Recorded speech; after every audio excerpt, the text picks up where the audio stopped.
ACP ન્યૂઝમાં આપનું સ્વાગત છે। હું છું રેખા માલકાની અને જોઈએ આજના સમાચાર।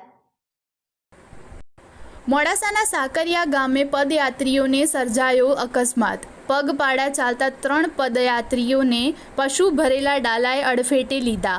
અકસ્માતમાં 3 પદયાત્રી અને બાઇક ચાલકને અડફેટે લીધું। પશુ ભરેલા ડાલા ચાલકે એકદમ બ્રેક મારતા ડાલું પલટી માર્યું। દાહોદ સંજેલીના ઇજાગ્રસ્ત 3 પદયાત્રીઓને 108 મારફતે સાર્વજનિક મોડાસા ખસેડાયા। અકસ્માત થતાં પદયાત્રીઓએ નજર જોયું। ડાલાની સ્પીડ વધુ હોવાથી 3 પદયાત્રીઓને અડફેટે લીધા।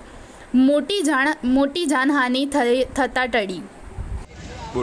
જિલ્લો દાહોદ આપણે આ ગાડી પિકઅપ હતી 5 ભેંસો ભરી લે 180-90 ની સ્પીડમાં આવતી હતી। અચાનક બ્રેક માર્યો ને પબ્લિકની જેમ તો ગાડી પલટી મારી અને 3 જણને વાગી છે। અમારા ચાલતી પ્રવાસવાળાને 3 જણને વાગી છે।